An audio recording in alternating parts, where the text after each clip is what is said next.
जय श्री कृष्ण, जय श्री हरि।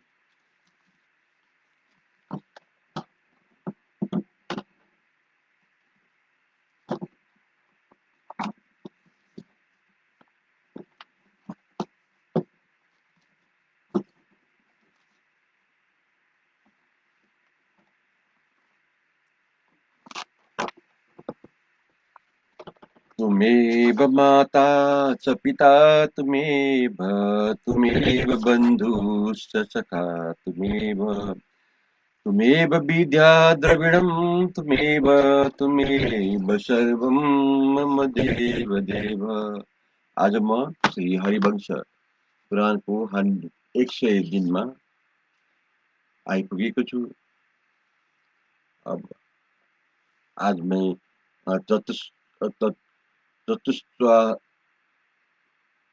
चतुष्टोइसो अध्याय प्रारंभ करने जा रहा हूँ। इसमें आज हम श्री कृष्ण द्वारा श्रृंगाल का वध तथा उसके पुत्र का करवीरपुर के राज्य पर अभिषेक के विषय में हम श्रवण करेंगे। वैशंपायन जी कहते हैं, जन्मेजय उन सब के आने का समाचार पाकर इंद्र के समान पराक्रमी दुर्मद राजा श्रृंगाल अपनी पुरी पर आक्रमण हुआ समझकर नगर से बाहर निकला। वह एक श्रेष्ठ रथ पर चढ़कर चला।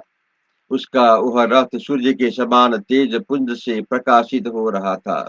वह रणभूमि में अप्रतिहत गति से जाने वाला था। उसमें सभी तरह के अस्त्र शस्त्र भरे हुए थे। उसके पहियों की जो घड़घड़ाहट होती थी, वही मानो उसका अट्टहास था, अथवा वह पहियों की घर घर ध्वनि से मेघ की गंभीर गर्जना उपहास कर रहा था। उसका आकार मंदराचल के समान था।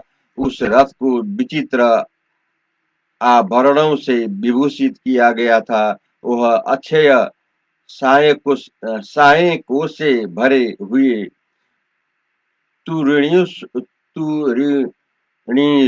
से परिपूर्ण तथा समुद्र की गंभीर गर्जना के समान घर घराहट पैदा करता था।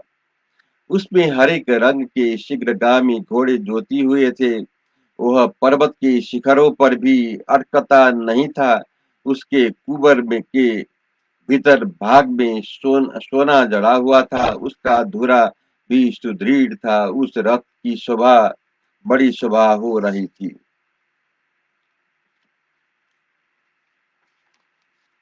वह सुंदर रस्सियों से भली भांति बंधा हुआ था। उसकी दीप्ति सब ओर छिटक रही थी। वह पंचीराज गरुड़ के समान तीव्र गति से चलने वाला था और इंद्र के हरित अश्वों से जोते हुए आकाशगामी पर्वताकार रथ की समानता करता था। श्रृंगार के नियम पूर्वक गायत्री जप करके सूर्य देव की आराधना की थी।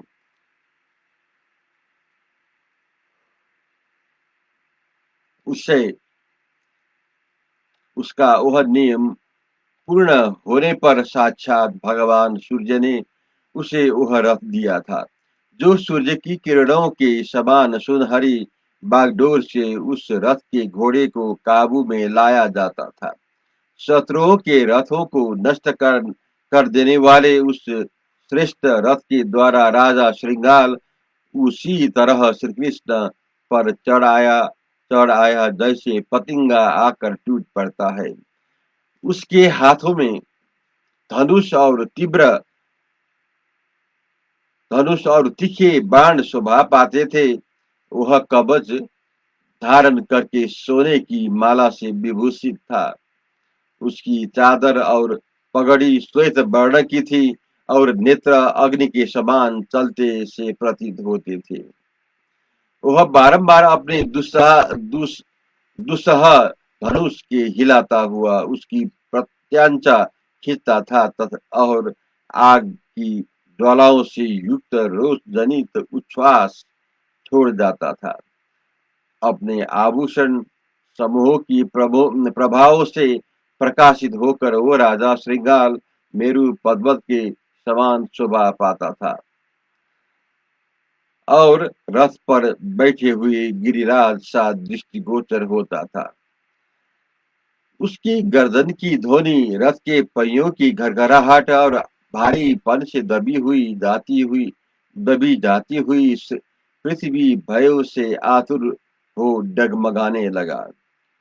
लोकपालों के समान तेजस्वी और मूर्तिवान पर्वत के समान विशाल काय श्रीमान राजा श्रृंगाल को आक्रमण करते देख श्री कृष्ण के मन में तनिक भी व्यथा नहीं हुई। इधर श्रृंगाल भी रोष से भरकर उस शीघ्रगामी रथ के द्वारा श्री कृष्ण के पास आकर युद्ध के लिए उत्सुक दिखाई देने लगा। श्री कृष्ण को अपने सामने खड़ा देख श्रृंगाल की युद्ध लालसा जाग उठी और जिस प्रकार मेघों का समूह वर्षा द्वारा पर्वत पर आक्रमण करता है, उसी प्रकार उसने वेग पूर्वक उन पर धावा किया। तब भगवान श्री कृष्ण मुस्कुराकर उसका सामना करने के लिए खड़े हो गए। फिर तो समरभूमि में उन दोनों का बड़ा भयंकर युद्ध होने लगा, जैसे वन में दो मदमत्त हाथी आपसे लड़ते रहे हो। उस समय मोहबस जो अपने गौरव से गिर गया था, उस तेजस्वी श्रृंगाल समरांगण में उपस्थित हुए श्री कृष्ण से युद्ध विषयक आसक्ति से प्रेरित होकर कहा, कृष्ण, तुमने गोमंत के समीप नायक रहित मूर्ख नरेशों को दुर्बल सेना के भीतर युद्ध के मार्ग से जो जो चेष्टाएं की है, उनके विषय में मुझे सब कुछ भली भांति विदित हो गया है। क्षत्रियों की उस पराजय से मैं अच्छी तरह परिचित हूँ, परंतु वे क्षत्रिय कायर, धैर्य और शक्ति से रहित तथा सम समरोत्सव में कभी युद्ध न कर सकने वाले थे। परंतु इस समय तुम इच्छा अनुसार युद्ध करने के लिए खड़े हो जाओ। मैं यहाँ राजा के पद पर प्रतिष्ठित हूँ। यदि मैं यदि मैं तुम्हें सब ओर से घेरा डालकर रोक लूं तो तुम कहाँ जाओगे? क्योंकि तुम तो रण कर्कश में परिनिष्ठित निपुण हो नहीं। तुम अकेले हो और मैं सेना के साथ हूँ, अतः रणभूमि में तुम्हारे साथ युद्ध करना मेरे लिए उचित न होगा। इधर से मैं अकेला रहा हूँ और उधर से तुम, फिर हम दोनों समर भूमि में डटकर युद्ध करेंगे। साधारण लोगों को मारने से क्या लाभ? रणभूमि में खड़े हुए तुम या मैं, दोनों में से एक योद्धा धर्म युद्ध के द्वारा मृत्यु को प्राप्त हो। तुम्हारे मारे जाने पर इस संसार में मैं अकेला ही वासुदेव रहूंगा और मेरे मारे जाने पर तुम भी अकेले वासुदेव बने रहोगे। श्रृंगाल की यह बात सुनकर क्षमाशील भगवान वासुदेव ने उस ईर्ष्यालु नरेश से कहा, पहले तुम प्रहार करो। ऐसे कहकर उन्होंने हाथ में चक्र ले लिया। तब युद्ध के लिए शीघ्रता पूर्वक पराक्रम प्रकट करने वाले श्रृंगाल ने क्रोध से उन्मत्त होकर श्री कृष्ण पर घोर बाण समूह की वर्षा आरंभ कर दी। प्रतापी श्रृंगाल ने उस युद्ध में गोविंद पर मुसल आदि अन्य शस्त्रों भी प्रहार किया। श्रृंगाल के चलाए हुए अस्त्रों द्वारा जिनसे आग की लपेटें उठ रही थी, निर्दयता पूर्वक आहत होने पर भी श्री कृष्ण पर्वत के समान अविचल भाव से खड़े रहे। उसके अस्त्रों के प्रहार से घायल होकर किंचित रोष से युक्त हुए भगवान गोविंद ने चक्र उठाकर श्रृंगाल पर प्रहार किया। रण दुर्मद महाबली श्रृंगाल घमंड में भरकर रथ पर ही बैठा रहा, अपनी जगह से हटा नहीं। इसी समय भगवान के चलाए हुए चक्र ने समर भूमि में उस पर गहरी चोट की। इसके बाद सुदर्शन चक्र पुनः जगत गुरु भगवान श्री कृष्ण के हाथ में आ गया। उस चक्र से आहत होकर श्रृंगार की छाती फट गई और वह वज्र के मारे हुए पर्वत की भांति खून की धारा बहाता हुआ प्राण शून्य हो कर पृथ्वी पर गिर पड़ा। उसके जीवन का सारा आनंदोत्सव आनंदोत्सव समाप्त हो गया। वज्रपात की धाराशायी हुए पर्वत की भांति राजा श्रृंगार को पृथ्वी पर पड़ा देखा उसके मारे जाने पर उसके सारे सैनिक खिन्न चित्त होकर भाग गए। कुछ सैनिक नगर में प्रवेश करके अत्यंत मोहग्रस्त, दुख से संतप्त तथा स्वामी के शोक से पीड़ित हो फुट फुट कर रोने लगे। कुछ सैनिक वहीं शोक करने लगे। वे शोभा वे स्वामी के उपकारों का स्मरण करके दुखी हो भूमि पर पड़े हुए भोपाल को छोड़ नहीं रहे थे। तदंतर शत्रुमद्रन मर्दन कमल नयन श्री कृष्ण ने मेघ गर्जना के समान गंभीर स्वर में उन सब लोगों को अभय दान दिया। उन्होंने अंगुली पर्वत से सुशोभित तथा चक्र धारण करने के योग्य उठे हुए दाहिने हाथों के द्वारा संकेत करके उन सब से कहा, सैनिकों तुम डरो मत। इस पापी के अपराध से मैं समर भूमि में निरपराध मनुष्य का वध नहीं करूंगा, क्योंकि यह वीरों का व्रत नहीं है। वे सैनिक अत्यंत दीन भाव से क्रंदन करते हुए उस समय पृथ्वी पर पड़े हुए पृथ्वीपति श्रृंगार की ओर देख रहे थे। उनका सारा मुखमंडल आंसू से भिगा हुआ था। राजा का वक्षस्थल चक्र से विदीर्ण हो गया था। वह टूटे हुए शिखर वाले पर्वत के समान भूमि पर पड़ा था।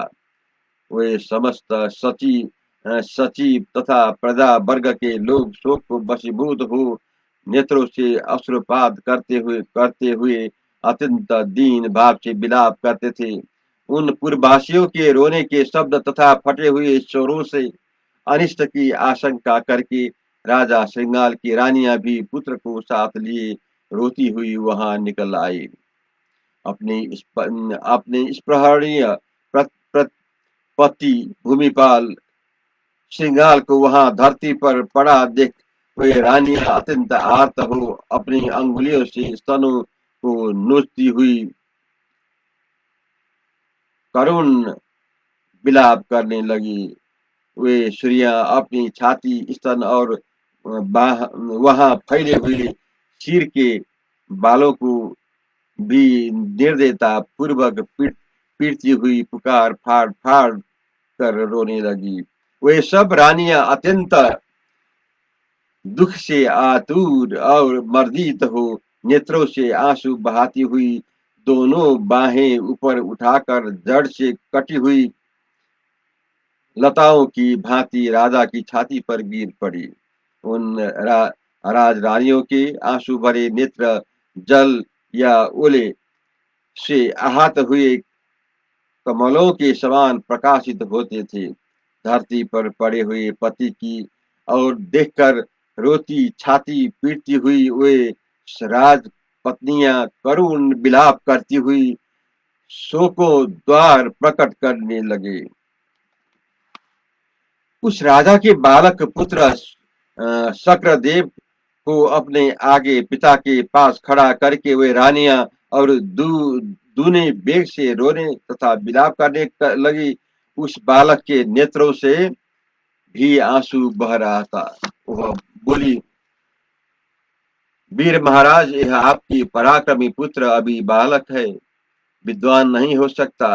अब आपके बिना यह अपने पैतृक राज्य पर कैसे प्रतिष्ठित हो सकेगा।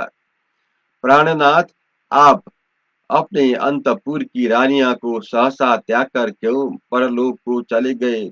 हम आपके दिए हुए सुख से अभी तृप्त नहीं हुई थी। हाय, हम विधवा हो गई, अब क्या करें। राजा श्रृंगार की पटरानी का नाम पद्मावती था। वह स्त्रियों में श्रेष्ठ थी।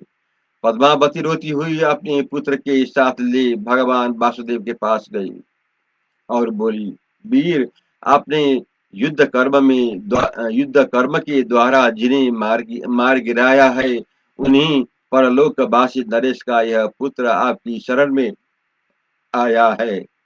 सम्मुख विनीत भाव का परिचय देने अथवा आपकी आज्ञा का पालन करते तो आपके एक ही प्रहार से इन्हें संताप का भागी नहीं होना पड़ता। यदि ये मूड विवेक शून्य नरेश आपके प्रति बंधु जनोचित वार्ताप करते तो इन्हें मांस भक्षी दंतों से घिरकर पृथ्वी का सेवन नहीं करना पड़ता। अनग वीर, यह आपके इस भरे हुए बांधव की ही संतति है। आप अपने पुत्र की ही भांति इसकी रक्षा करें। रानी का यह वचन सुनकर वक्ताओं में श्रेष्ठ यदुनंदन श्री कृष्ण मधुर वाणी में कहा, राजा रानी, मेरा रोष तो इस दुरात्मा के मारे जाने के साथ ही दूर हो गया। देखिए, अब हम स्वाभाविक स्थिति में हैं। मैं आपका वही भाई बंधु हूँ।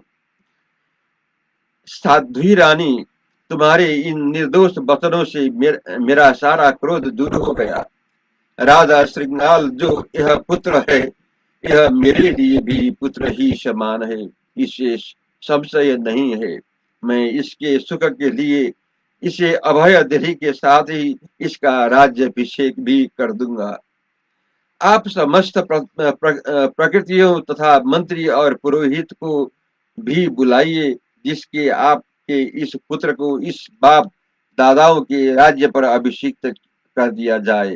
तदंतर सारी प्रकृतियां, प्रजा आदि, पुरोहित और मंत्री भी राजकुमार का अभिषेक करने के लिए उस स्थान पर आए जहां श्री बलराम श्री कृष्ण विराजमान थे। इसके बाद पराक्रमी भगवान जनार्दन ने राजकुमार को राज्य सिंहासन बिठाकर दिव्य अभिषेक विधि से इसका राज्याभिषेक कर्म संपन्न किया। जय श्री कृष्ण। श्रृंगाल के पुत्र को करवीर पुत्र के राज्य पर अभिषिक्त करके श्री कृष्ण ने उसी दिन वहां से शीघ्रता पूर्वक प्रस्थान कर देना उचित समझा। जैसे इंद्र स्वर्ग लोक जाते हैं, उसी प्रकार भगवान श्री कृष्ण भी युद्ध में प्राप्त हुए उस अश्वयुक्त रथ के द्वारा मथुरा के पथ पर चल दिए। श्री कृष्ण को संताप देने वाले धर्मात्मा राजा शुक्रदेव भी माता के साथ बालक, वृद्ध और युवती आदि सारा प्रकृतियों को साथ रण दुर्मद श्रृंगार के सबको पालकी पर सुलाकर सब लोग संगठित हो नगर से दूर के रास्ते पर पश्चिम की ओर चले। स्मशान भूमि में ले जाकर अंत्येष्टि की विधि के उन सब ने शक्रदेव द्वारा राजा का दाह संस्कार करवाया और पितरों के लिए पारलौकिक कृत्य का संपादन कराया। राजा के उद्देश्य से सहस्रों प्रकार की वस्तुएं श्राद्ध में देकर उन सब ने श्रृंगार के लिए नाम गोत्र आदि के उच्चारण पूर्वक जल दान किया। इस प्रकार पिता की घोर मृत्यु को हो जाने पर शोक से व्याकुल चित्त हुए राजा शक्रदेव ने उन्हें जलांजलि देकर अपने उत्तम नगर में प्रवेश किया। जय श्री कृष्ण। जय श्री हरि।